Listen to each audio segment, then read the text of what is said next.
বিসমিল্লাহির রহমানির রহিম। বর্তমান বাংলাদেশের প্রধানমন্ত্রী জনাব তারেক রহমান, ভবিষ্যৎ প্রধানমন্ত্রী হবে ব্যারিস্টার জাইমা রহমান। তার সাথে আমাদের গৌরীপুর উপজেলা দুর্যোগ ব্যবস্থায় ত্রাণ প্রতিমন্ত্রী ইঞ্জিনিয়ার এম ইকবাল সাহেব, গৌরীপুরের পক্ষ থেকে ধন্যবাদ জানাই।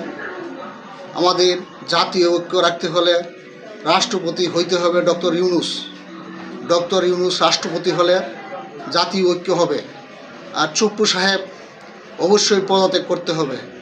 বিগত 15 বছর আমলে অনেক খুন হয়েছে, অনেক হত্যা হয়েছে, মানুষ জেল কেটেছে, নির্যাতন ভোগ করেছে, বিডিআর বিদ্রোহ করা হয়েছে, শাপলা চত্বরে গণহত্যা করা হয়েছে।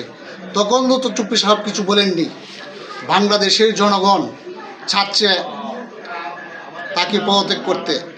আর ডিজেলের বিষয়টা হচ্ছে, ডিজেল যে আমদানি হচ্ছে মানুষ সঠিক মতনে পাচ্ছে না। কারণ ডিজেলের মধ্যে সিন্ডিকেট আছে। সিন্ডিকেটে যাদেরকে ধরা হবে তাদেরকে কমপক্ষে যেন 20 লক্ষ টাকা জরিমানা করা হয়। তাহলে যদি তারা সিন্ডিকেট ছাড়ে, আর না হয় বাংলাদেশ সুশৃঙ্খলভাবে ফিরবে না।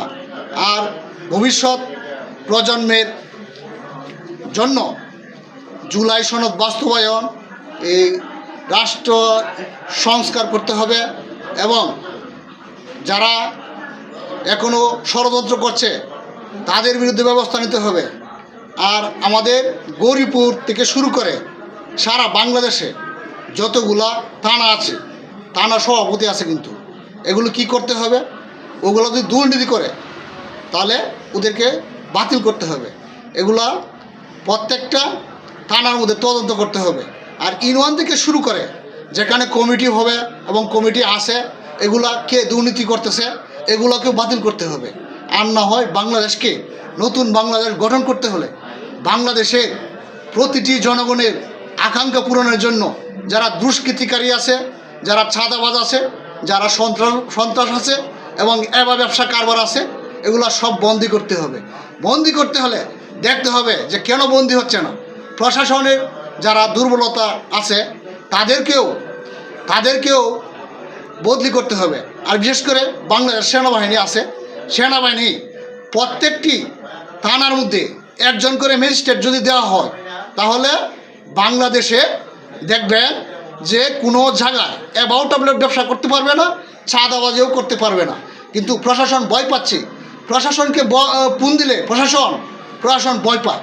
কিন্তু ভয় ভাঙতে হলে সেনাবাহিনী প্রত্যেকটি থানায় 1 থেকে 2 জন করে ম্যাজিস্ট্রেট পাওয়ার দিয়ে বাংলাদেশকে নতুন বাংলাদেশে গঠন করতে হলে এই অবস্থা ফিরে নিতে হবে। শহীদ জি অমর হোক, দেশনেত্রী বিপ্লবী বেগম খালেদা জিয়া অমর হোক, তারেক রহমান জিন্দাবাদ। সকলকে ধন্যবাদ।